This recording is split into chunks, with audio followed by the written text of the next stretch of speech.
வரலாறு மிக இக்கட்டான சூழலில் தமிழ் சமூகத்தை விட்டிருக்கிறது. நமக்கென்று பேசுவதற்கு இந்த நிலத்தில் யாரும் இல்லை. சிந்தித்து பாருங்கள், இந்த திராவிடம்தான் நம்மை வாழ வைத்தது என்று பீற்றிக் கொள்வார்கள். முத்துவேல் கருணாநிதி தான் நம்மை எல்லாம் படிக்க வைத்தார், நமக்கு எல்லாமே கற்றுக் கொடுத்தார் என்று பீற்றிக் கொள்வார்கள்.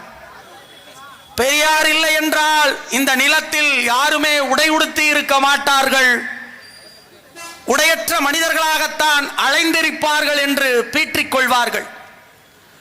ஆனால் 60 ஆண்டு காலம் இந்த திருட்டு திராவிட சித்தாந்தம் இந்த மண்ணை ஆட்சி செய்திருக்கிறது. அதற்கு முன்னால் மதிப்பிற்குரிய சொந்தங்களே, இந்திய தேசிய திருநாடு விடுதலை பெறுவதற்கு முன்பு இந்த தேசத்தில் எங்கள் மன்னர்கள் இந்த மண்ணை ஆண்டார்கள்.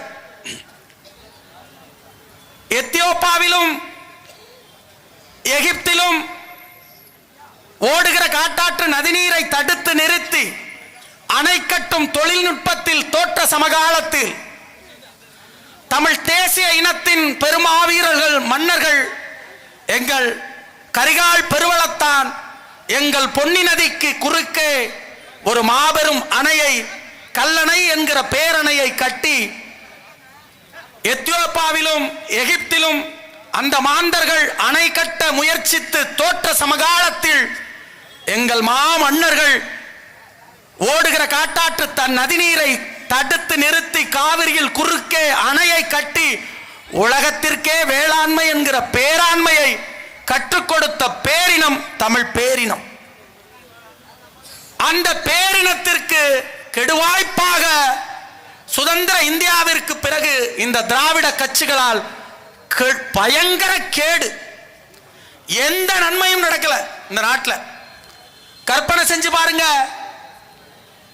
இவங்க தான் எல்லாம் பண்ணேம்பா, ஆனால் நம்மை அடிமைப்படுத்தி ஆண்ட, நம் தேசிய திருநாட்டை வெள்ளைக்காரனாக ஆண்ட கர்னல் எல்லிஸ் கூட நம்முடைய டெல்டா பகுதியினுடைய மக்களினுடைய தாகத்தை தீர்ப்பதற்காக மேட்டூர் அணையினுடைய நீர்ப்பாசன பரப்பை பெருக்குவதற்காக கல்லணை புதுக்கால்வாய் திட்டத்தை கொண்டு வந்து வறட்சி மாவட்டமாக இருக்கிற புதுக்கோட்டை மாவட்டத்திற்கு மேட்டுப்பகுதி பாசனத்திற்கு தண்ணீரை திருப்பினார்கள். எங்களை அடிமையாக ஆட்சி செய்த கர்னல் எல்லிஸ் கூட இந்த நிலத்தில் தண்ணீர் பஞ்சம் இல்லாது தமிழ் தேசிய இனம் விவசாயத்தை போற்றி வாழ வேண்டும் என்பதற்காக உலகத்தில் முதலில் பண்படுத்தப்பட்ட ராஜராஜ சோழனால் முதலாக பண்படுத்தப்பட்ட ஒரு நிலம் நம் காலத்திலும் வெள்ளைக்காரனாக நாம் இருந்தாலும் நம் காலத்திலும் பயிர் செழித்து வளர வேண்டும் என்கிற உயர்ந்த சிந்தனையோடு அடிமைப்படுத்தி ஆண்ட வெள்ளைக்காரன் கல்லணை புதுக்கால்வாயை கட்டி குருவிக்கரம்பைக்கு மேட்டுப்பாசனத்துக்கு தண்ணியை திருப்பினான். ஆனா இந்த திருட்டு திராவிட அயோக்கிய முள்ளமாரி கோபாலபுர கூட்டம், இந்த கருணாநிதி கூட்டம் தமிழ் தேசிய இனத்தின் மக்களுடைய சொத்துக்களை கொள்ளையடிப்பதை தவிர வேற எதையும் செய்யறதில்லை. வெள்ளைக்காரனுக்கு பிறகு ஆட்சி அதிகாரத்திற்கு வந்த எங்கள் ஐயா தமிழ் பேரினத்தினுடைய பெருமைக்குரிய ஐயா காமராஜர் அவர்கள் கூட எண்ணற்ற அணைகளை கட்டி தமிழ் சமூகத்தின் மேம்பாட்டுக்காக உழைத்தார். ஆனால் இந்த பாவிகள் அணைகளை கட்டாது கருணாநிதி 3 துணைகளை கட்டி அதற்கு 34 பிள்ளைகளை பெற்று இந்த நாட்டை குட்டிச்சவராக்கியதை விட எதையும் செய்யல. இந்த கொடியவர்கள் ஆட்சி அதிகாரத்தில் இருந்தால் எப்போதும் இதே நிலைதான் ஏற்படும். இந்த ஏழை விவசாயிகளுக்கு, இந்த விவசாயிகளுடைய வாழ்வாதாரம் மேம்படணுமா? நீங்கள் மாற்றத்தை நோக்கி நகரணும். கருணாநிதி ஐயா உங்க சின்னாய் மகனா, உங்க பெரியாய் மகனா? திருவாரூரில் பிறந்து விட்டாலே அவரெல்லாம் தமிழராகி விடுவாரா? தமிழ் தேசிய இனத்தின் மகனாகி விடுவாரா?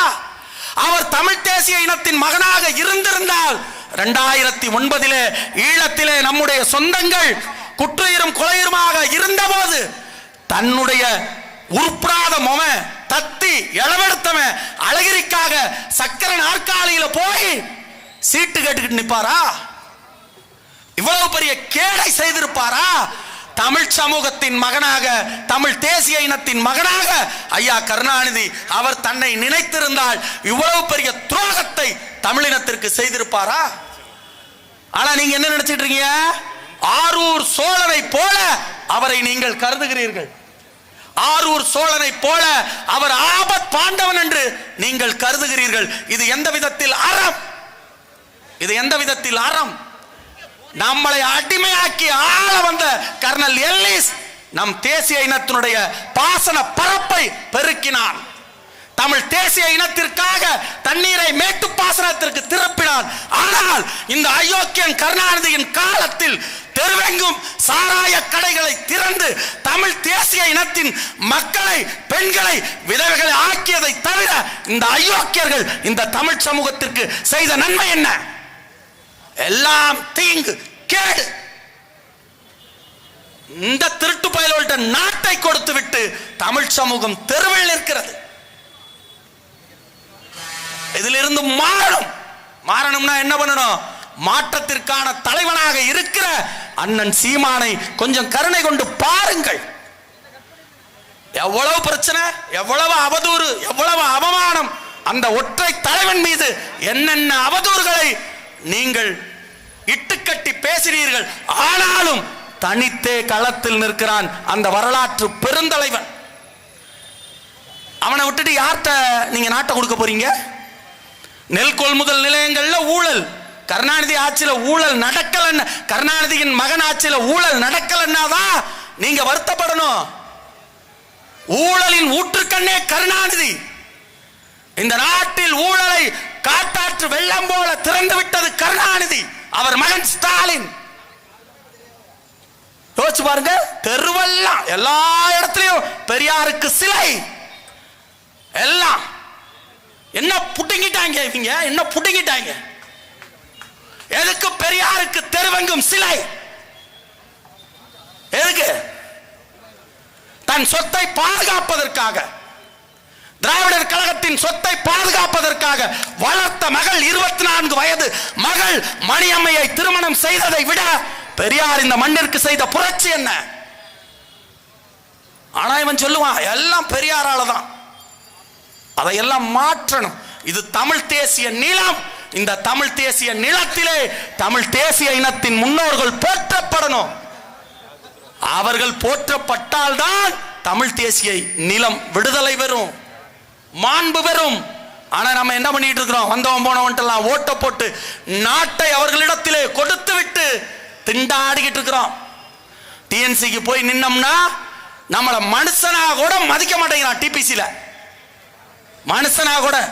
ஏழை விவசாயிகள் நாங்கள் உலகத்திற்கே உணவை கொடுக்க வேண்டும் என்கிற உயரிய லட்சிய கனவோடு தான் பட்டினி கிடந்தாலும் தன்னுடைய வயிறு ஒட்டி இருந்தாலும் உலகத்திற்கு உணவை கொடுக்க வேண்டும் என்கிற உயரிய லட்சிய கனவோடு தஞ்சை காவிரி டெல்டா பகுதியினுடைய மக்கள் நாங்கள் வெம்பாடுபட்டு வட்டிக்கு காசு வாங்கி, குழுல காசு வாங்கி இந்த நிலத்திலே எப்படியாச்சும் பயிரை உயிரை போல வளர்த்து எதையாச்சும் நம்மளும் கால்வயிறு வளர்ந்துக்கணும், இந்த சமூகத்திற்கு உணவளிக்கணுங்கிற உயரிய நோக்கத்தோட நாங்க வந்துட்டு பயிர் பண்ணோம்னா இவன் நாசம் பண்றான். பருவந்தவரிய மழை எங்களை கொள்ளுது. கர்நாடகாக்காரன் எங்களை கொள்றான். கர்நாடகாக்காரன் காலத்திலே எங்களுக்கு தண்ணீர் திறந்து விடுறதில்ல. அவனுடைய அணை கேஆர்எஸும் ஹேமங்கியும் எல்லாம் நிறைஞ்ச பிறகு வடிகாலாகத்தான் தமிழர் நிலத்தை இந்திய ஒற்றுமை பேசுகிற, இந்திய இறையாண்மை பேசுகிற, திராவிடம் பேசுகிற திருட்டு கூட்டம் கன்னட எனக்கு வடிகாலாத்தான் திருவாரூர் மக்கள், தஞ்சை மக்கள், நன்னில மக்கள், நாகப்பட்டினம் மக்களுக்கு வடிகாலாத்தான் தண்ணியை திறந்து விடுறான். அதுவும் பருவந்தவரிய மழை. அவன் ஒழுங்கா தண்ணி தரமாட்டான். இவ்வளவு இடையூறுகளையும் தாண்டி நாங்கள் விவசாயம் செய்து வெம்பாடுபட்டு உலகத்திற்கு உணவளிக்க எங்கள் நெல்மணிகளை சேகரித்து டிபிசிக்கு கொண்டு வந்தா கொள்ளை அடிக்கிறான் இந்த திராவிட திருட்டு கூட்டம், அயோக்கிய கூட்டம், ஸ்டாலினின் வாரிசுகள். ஏன் இதை செய்யறான்? எதற்காக செய்யறான்? எதுக்கு விவசாயிகளுடைய வாழ்க்கையை வஞ்சிக்கிறான்? இதில் சர்வதேச சிக்கல் இருக்கு. சர்வதேச சிக்கல். The Great Eastern Energy Corporation என்கிற தனியார் பன்னாட்டு நிறுவனத்திற்கு கூறு போட்டு உன் நிலத்தை கருணாநிதியின் மகன் விட்டு இருக்கார். தற்காலிகமா அதை தள்ளி வச்சிருக்காங்க. தற்காலிகமா இந்த சீமான்னு ஒரு மனிதர் இருக்கிறாரு, அவர் பயிருக்கு உயிர் இருக்குன்னு பேசுறாரு, மக்களை புரட்சி செய்ய அழைக்கிறாரு. சீமான் என்கிற மகத்தான தலைவன் இருக்கும் வரை அவன் தம்பிகளும் அவன் படையும் அவன் தங்கைகளும் களத்தில் இருக்கும் வரை ஒரு போதும் இந்த மண்ணுக்கு கீழே இருக்கிற இயற்கை வளங்களை நாம் திருட முடியாது. அதனால தற்காலிகமா அப்படி நாங்க ONGCக்கு எதிராக அந்த கிரேட் ஈஸ்டர்ன் எனர்ஜி கார்பரேஷனுக்கு எதிராக நாங்க இருக்கிறோம்னு காட்டிக்கிறாங்க. அவர்களின் நீண்டகால நோக்கம் திட்டம் நம் மண்ணுக்கு கீழே இருக்கிற இயற்கை வளங்களை கொள்ளையடிக்கணும். நம் முன்னோர்கள் நம் பாட்டனும் பூட்டனும் செத்து இந்த மண்ணுக்கு கீழே படிமங்களாக இருக்கிற அந்த இயற்கை எரிவளியை அந்த நிலக்கரியை திருடணும். திருடணும்னா என்ன பண்ணணும்? உன்னை விவசாயியை இயற்கையிலேயே உன்னை கொல்லணும். நீ விவசாயம் செய்யாம இருந்து செஞ்சினா புரட்சி வந்துடும், பிரச்சனை பண்ணிடுவான். திருவாரூர் விவசாயி களத்திற்கு வருவான், போராடுவாங்கிறதுனால உன்னை இயற்கை மரணத்திற்கு சொந்தமாகவே விவசாயத்தை விட்டு இந்த மக்கள் வெளியேறுகிற வேலையை இந்த திராவிட திருட்டு கூட்டமும் இந்த சர்வதேச சமூகமும் செய்யுது. அதைத்தான் செய்யறாங்க. இங்க நீ தொடர்ந்து விவசாயம் செஞ்சுக்கிட்டு இருந்தீங்கன்னா இவனால என்ன பண்ண முடியும்? இந்த பூமிக்குள்ள இருக்கிற இயற்கை வளங்களை திருட முடியாது.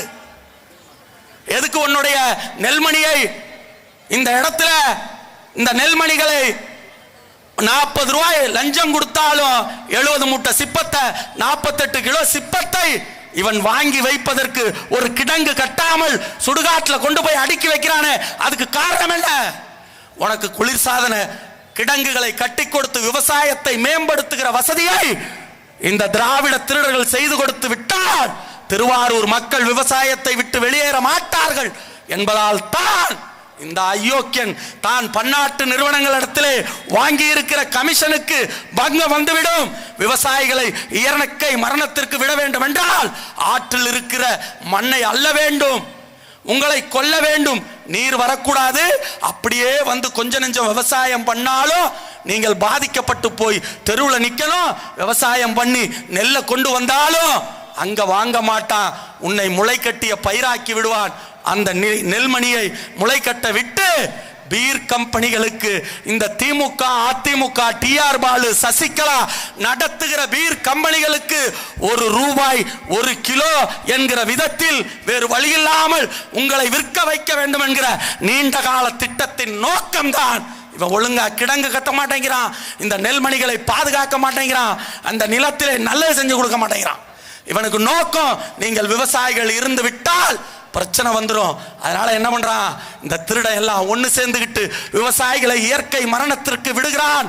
இந்த திருடர்களிடமிருந்து இந்த நிலத்தை காப்பாற்ற முடியும் என்றால் அது ஒரே ஒரு தலைவன், என்னுயிர் தலைவன் அண்ணன் சீமானால் மட்டும்தான் முடியும்.